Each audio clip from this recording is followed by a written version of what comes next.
முத்தமிழறிஞர் கலைஞருடைய விளக்க உரை என்பது நன்மையான பயனை தரக்கூடிய நல்ல பண்பிலிருந்து விலகாத சொற்கள், அவற்றை கூறுவோருக்கும் இன்பத்தையும் நன்மையையும் உண்டாக்கக்கூடியவைகளாகும் என்கின்ற அந்த விளக்க உரையோடு 2 நூல்கள் வெளியீட்டு விழா. இந்த 2 நூல்களும் குறிப்பாக இது என்னுடைய சம்பந்தப்பட்டது தான்.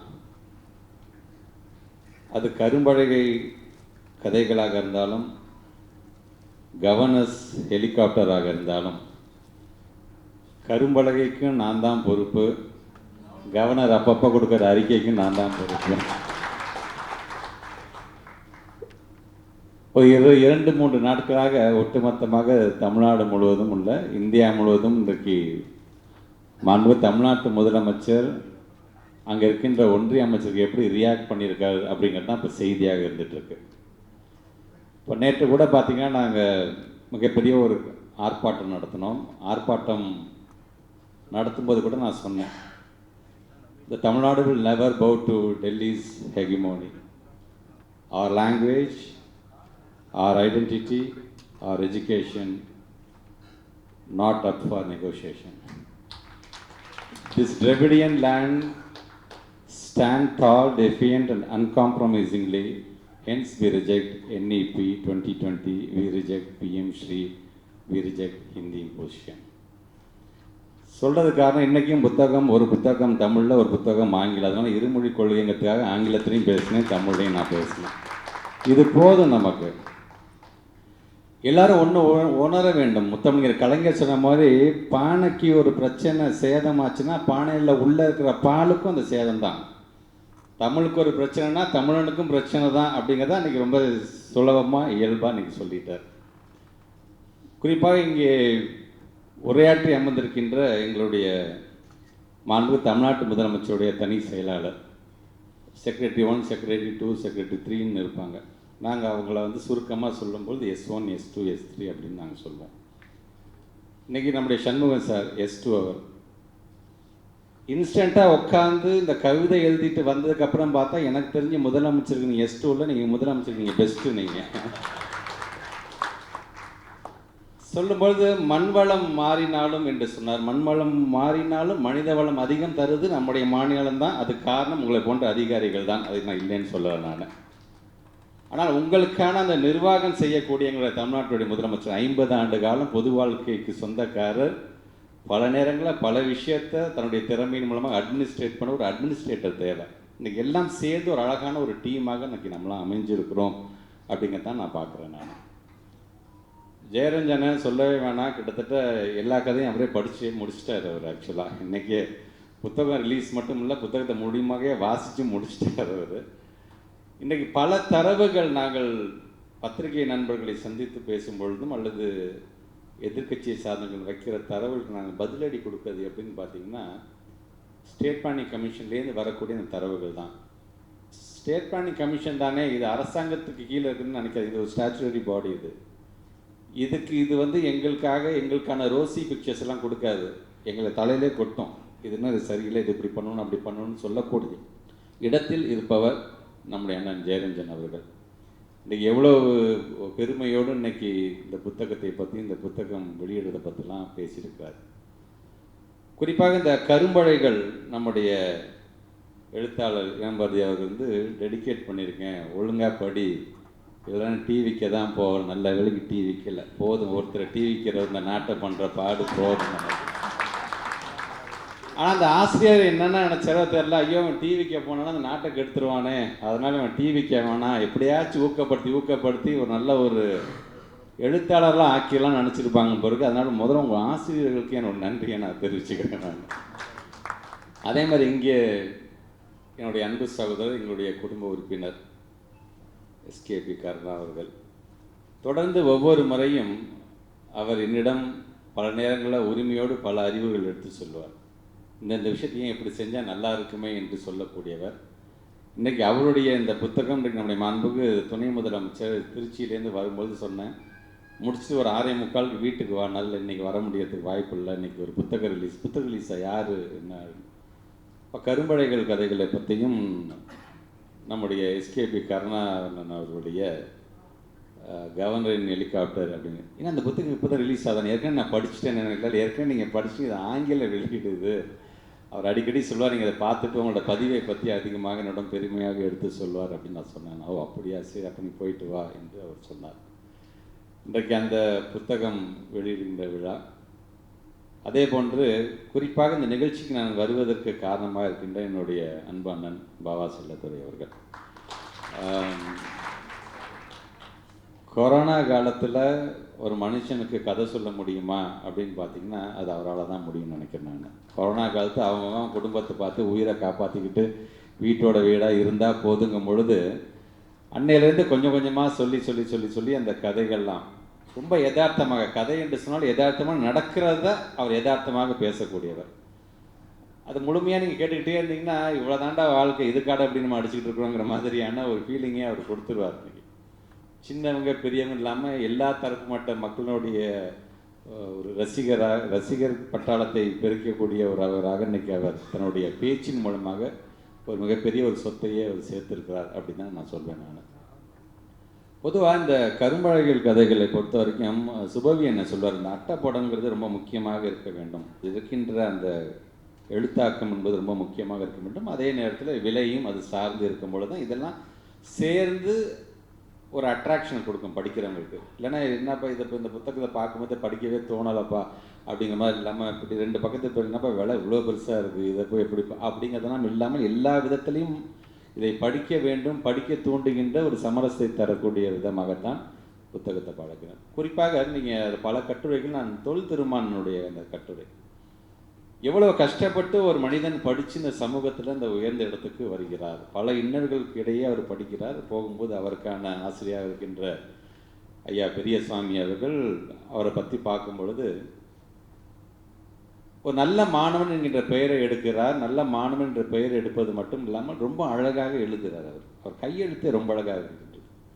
அந்த கையெழுத்தை பார்த்து விட்டு அவருடைய ஆசிரியர் சொல்கிறாங்க, இந்த மாதிரி கையெழுத்து அழகாக எழுத கற்றுக்குவாங்கப்பா எல்லாரும், திருமாவளவன் மாதிரி நீங்களாம் இருக்க வேண்டும்ப்பா என்று அறிவுரை சொல்கிறார். ஆக அன்றைக்கு கையெழுத்து அழகாக எழுதிய அதே திருமா இன்னைக்கு ஒட்டுமொத்த சமுதாயமும் அழகாக இருக்க வேண்டும் என்று இன்னைக்கு போராடக்கூடிய ஒரு தலைவராக உயர்ந்திருக்கிறார் என்று சொன்னால் அதற்கு காரணம் ஒரு ஆசிரியர். பள்ளியிலேருந்து கல்லூரியிலேருந்து ஒரு ஆசிரியர்களாகத்தான் இருந்திருக்கிறார் அப்படிங்கிறது நமக்கான ஒரு பெருமையாக நான் பார்க்கிறேன். ஐயா பெரியசாமி ஐயா அவர்கள் கேட்குறாரு, இப்போ ஒரு ஃபோட்டோலாம் காமிச்சு இது யாருன்னு தெரியுமா, அண்ணல் அம்பேத்கரை பார்த்து கேட்கிறார், தந்தை பெரியாரை பார்த்து கேட்குறார், தெரியும், அவனை பற்றினா அவனுக்கு தெரியுமா, தெரியும், எங்கள் அப்பா சொல்லியிருக்கிறாரு என்று சொன்னதுக்கு பிறகு அந்த ஆசிரியர் அவருக்கான ஒரு பகுத்தறிவு ஆசிரியராக, பகுத்தறிவு பகலவனாக மாறுகிறார். நிறைய விஷயம் தெரிஞ்சுக்கிறதுக்கு ஒரு ஆசிரியர் காரணமாக இருக்கிறார் என்று சொல்லும்பொழுது ஒரு பள்ளி கல்வித்துறை அமைச்சராக உள்ளபடியே அது பெருமை வாய்ந்த ஒரு கட்டுரையாக நாங்கள் பார்க்கணும். ஸோ இப்படி ஒவ்வொரு விதத்திலையும் நீங்கள் சொல்வது போல் ஏதாச்சும் ஒரு விதத்தில் இந்த கட்டுரையில் ஏதாச்சும் ஒரு கட்டுரை ஒரு தாக்கத்தை ஏற்படுத்திவிட வேண்டும் என்கின்ற அந்த விருப்பத்தின் அடிப்படையில் தான் இன்றைக்கு நம்முடைய பாபா செல்லத்துறை அண்ணன், இது எனக்கு தெரிஞ்சு எத்தனையோ மாதத்துக்கு முன்னாடி ரிலீஸ் ஆகிருக்க வேண்டிய புத்தகம், இன்னும் அவர் ரிலீஸ் பண்ணியிருப்பாருன்னு தான் நினச்சேன். நான் திடீர்னு அப்பப்போ அவருக்கு ஞாபகம் வரும்போதெல்லாம் எனக்கு ஃபோன் அடிப்பார்னு நினைக்கிறேன். இல்லை இந்த புத்தகம் ரிலீஸ் ஆகலையே அப்படிங்கும் பொழுது சரி நான் கண்டிப்பாக நான் வந்துடுறேன். நினச்சி ஒரு 3 நாட்களுக்கு முன்பு தான் சொன்னேன், 19ஆம் தேதி வச்சுக்க முடியுமா, நான் துணை முதலமைச்சர் திருச்சியிலேருந்து வந்து அப்படியே நான் மாலை வந்துடுறேன் அப்படின்னு சொன்னேன். ரொம்ப சந்தோஷம், அன்னைக்கே வச்சிடலாம் அப்படின்னு சொல்லும் பொழுது அதோடு சேர்த்து இந்த ஆங்கில புத்தகத்தையும் ஒன்று யார் கருணாநிதி தானே உடனே அதுக்கும் வரேன் அப்படின்ட்டு சொல்லி இன்றைக்கி எல்லாருமே ஒன்று கூடி ஒரு நல்ல ஒரு மாலை போட கூட இன்றைக்கி நம்ம நேரத்தை மிக அழகாக செலவு செய்து கொண்டிருக்கிறோம் என்று தான் நான் சொல்கிறேன். நான் இப்படி ஒவ்வொருத்தரும் இன்றைக்கி ஒவ்வொரு விதமான இந்த கருத்துக்கள் மூலமாக ஒரு நல்ல சமுதாயத்தை உருவாக்கணும் தான் நம்ம ஆசைப்படுறோம். யாராச்சும் ஒருத்தர் 2 பேர் செய்கின்ற தவறுனால ஒட்டுமொத்தமாக எங்கள் ஆசிரியர் இனத்தை ஒரு மாதிரியாக பார்க்கக்கூடியதை நான் விரும்பவில்லை. நான் மிக வேதனையோடு சொல்கிறேன். அர்ப்பணிப்பு உணர்வோடு இன்றைக்கு ஒரு இனம் இருக்குது என்று சொன்னால் அது எங்களுடைய ஆசிரியர் இனம் தான். இன்றைக்கி தான் பிள்ளை நல்லா வருங்கிறத காட்டிலும் வகுப்பில் இருக்கிற தாங்கிட்ட படிக்கக்கூடிய பிள்ளைகள் ஒவ்வொருத்தரும் நல்லா வரணும்னு ஆசைப்படக்கூடிய இனமும் அவர்கள் தான். படிச்சுட்டு போகிற பிள்ளைங்க சம்பாதிச்சு ஆசிரியருக்கு ஒன்று கொடுக்க போதில்லை, அவங்க பெற்றவங்க தான் தரப்போகிறாங்க. ஆனால் அந்த ஆசிரியர் பெருமக்களையும் மறக்காமல், படித்த பள்ளிக்கூடத்தையும் மறக்காமல் இருக்க வேண்டும் என்று நாம் சொல்லுகின்ற நேரத்தில் ஒரு சில விஷயங்கள் வரும் பொழுது இது ஒட்டுமொத்த ஆசிரியனத்தையே குறை சொல்வது போல் ஒரு சிலர் சொல்வதை தயவு செய்து நீங்கள் அதை நிறுத்தி கொள்ள வேண்டும், திருத்தி கொள்ள வேண்டும் என்று தான் நான் கேட்க கடமைப்பட்டிருக்கிறேன். ஆக இப்படி இந்த கரும்பலகை கதைகளை முழுமையாக அதே மாதிரி இங்கே வருகை தந்திருக்கின்ற அண்ணன் ஒளிவண்ணனாக இருந்தாலும் சரி, ஏன் வம்சி பப்ளிஷிங் சாருங்க, பாபா சொல்லி எல்லாருக்கெல்லாம் பார்த்து பல எழுத்தாளர்கள் இருக்காங்க, பல எழுத்துக்கள் இருக்கின்றது. ஆனால் எல்லாத்தையும் ஒரு செலக்ட் பண்ணி ஃபஸ்ட்டு நம்ம சமுதாயத்துக்கு முதல் இதை கொடுப்போம், நம்மளோட எக்ஸ்பீரியன்ஸை கொடுப்போம் அப்படின்னு ஒரு புத்தகத்தை தருங்க. It's not just a book, it's a capsule for the society. இந்த மருந்தை நான் எடுத்துக்கிட்டேன் அப்படின்னா நான் நல்லா இருக்கிறேன், இந்த புத்தகத்தை நான் படிக்கிறேன்னா ஒட்டுமொத்த சமுதாயம் நல்லா இருக்க வேண்டும் என்று நினைக்கும் பொழுது இந்த மாதிரியான புத்தகம் ரிலீஸ்க்கு நம்ம வரணும், வந்து கலந்து கொள்ள வேண்டும். நீங்கள் எனக்கு மேடையில் இடம் கொடுத்தாலும் சரி, சைடு ஓரத்தில் இடம் கொடுத்தாலும் சரி, இந்த மாதிரி கலந்து கொள்ள வேண்டும் என்று ஆசைப்படக்கூடியவனாக, ஒரு ரசிகனாகத்தான், ஒரு வாசகனாகத்தான். வாசிப்பேக்கத்தை பற்றி ஒரு வேண்டுகோளை இங்கே வைத்திருக்கார் எஸ்கேபி கருணாநிதி என்று சொன்னால், இன்றைக்கும் எங்களோட பள்ளிக்கூடத்தில் அந்த லஞ்ச் டைமில் ஒரு 20 நிமிஷம் அவன் அங்கே இருக்க லைப்ரரிக்கு போய் ஒரு புத்தகத்தை படிக்க வேண்டும். அந்த புத்தகம் சார்ந்து அவன் என்ன உள்வாங்கிட்டான் ஒரு கட்டுரையை எழுத வேண்டும். நான் கட்டுரையை எழுதுறதை படிக்கும் போதே எனக்கு ஒரு இமேஜ் எனக்கு தோணுது, அந்த இமேஜை நீ வரையணும் என்று இப்போ நாங்கள் சொல்லிக்கிட்டு தான் இருக்கிறோம், இல்லை என்று சொல்லவில்லை. அதுலேருந்து சில பேரை நாங்கள் செலக்ட் பண்ணி வெளிநாட்டுக்கும் நாங்கள் கூட்டிகிட்டு தான் போகிறோம், இல்லைன்னு சொல்ல. ஆனால் நாங்கள் செய்வது எல்லாத்துக்குமே தெரியுமா என்று சொன்னால் அது இன்னும் தெரியவில்லை. அவரோட ஏக்கம், அவருடைய அந்த தாகம், ஐயோ இது யாராச்சும் படிச்சிடக்கூடாதா, படிக்கிற பழக்கம் வந்துடக்கூடாதா. தமிழ்நாடு முதலமைச்சர் பட்ஜெட்டை ஒதுக்காரு, பெற்றவங்க பிள்ளைங்களுக்கு கேட்ஜெட்டை ஒதுக்கிக்கிட்டு இருக்கிறாங்க. அதை விட்டுட்டு வெளியில் வாங்க என்பதற்காகத்தான் அவர் சொல்கிறார். உண்மைதான். விருதுநகரை சார்ந்திருக்கிற கலெக்டர் இன்னைக்கு ஒரு காமிக்ஸ் புத்தகத்தை அங்கே இருக்கின்ற லைப்ரரியில் வச்சுருக்காரு. பிள்ளைங்க காமிக்ஸை படிக்க ஒரு வாரத்தில் அந்த பிள்ளைங்களோட இந்த ஸ்க்ரீனிங் டைம் அது குறைஞ்சி இந்த புத்தகத்தை படிக்கிறத இடத்துக்கு இன்றைக்கி வந்துட்டாங்க. ஸோ எதையுமே நாங்கள் விட்டுவிடலை, எல்லாத்தையும் நாங்கள் உற்று நோக்கிக்கிறோம். எல்லாம் சார்ந்த திட்டத்தை நாங்கள் பார்க்குறோம். நாங்கள் அதனால தான் இதற்கெல்லாம் பயன்பட்ட திட்டமாக, பயன்பட்ட நிதியாக எது இருந்துச்சுன்னு பார்த்தா எஸ்எஸ்ஏ ஃபண்டு இருந்துச்சு. ஆனால் இன்றைக்கி அந்த ஃபண்டை அவன் நிறுத்தும் போது தமிழ்நாடு முதலமைச்சர் சொன்னால் அவன் நிறுத்திட்டோம், நம்ம கொள்கையை விட்டு பணத்தை வாங்க வேண்டிய அவசியம் இல்லை, அந்த பிள்ளைங்களுக்கு நம்ம அதை கொண்டு போவோம், அந்த பணத்தை நம்ம ஒதுக்குவோம் என்று சொல்ல முதலமைச்சர் நம்ம வச்சுருக்கிறோம். அதனால தான் இன்றைக்கி எதுவாக இருந்தாலும் இன்றைக்கி எங்களை கேட்குறீங்க, உரிமையாக கேட்குறீங்க. கேட்கக்கூடியதை பல பேர் அரசியல் குரலாக பார்க்குறீங்க, அது அரசியல் குரலாக நாங்கள் பார்க்கவில்லை. அதை ஒரு அக்கறை குரலாக இவங்கள்ட்ட சொன்னால் கண்டிப்பாக செய்வாங்கப்பா என்கிற ஒரு அக்கறை குரலாகத்தான் நாங்கள் பார்க்குறோம். நாங்கள் ஸோ அந்த அளவுக்கு அந்த வாசிப்பு இயக்கத்தை மேம்படுத்துவதற்கு கண்டிப்பாக அதை நாங்கள் செய்து கொண்டு தான் இருக்கின்றோம். இல்லை என்று சொல்ல அதையும் அடுத்த கட்டத்திற்கு எப்படி கொண்டு செல்ல வேண்டும். ஏன்னா இன்றைக்கி இளம் எழுத்தாளர்களை நாங்கள் கண்டறிந்து அவர்களுக்காக தனியாக ஒரு விருது வழங்குறதுலேருந்து எல்லா விஷயத்தையும் பார்த்திங்கன்னா இந்த புத்தகம் சார்ந்த அந்த பிள்ளைங்களை நாங்கள் உருவாக்கி கொண்டு தான் இருக்கின்றோம். நீங்கள் சொல்கிற மாதிரி அதையும் இந்த கருத்தில் ஏற்றுக்கொண்டு அடுத்து வரும் காலத்தில் அதையும் நாங்கள் இன்னும் அதிகப்படியாக அதுக்கு முக்கியத்துவம் தர காத்து கொண்டிருக்கின்றோம்.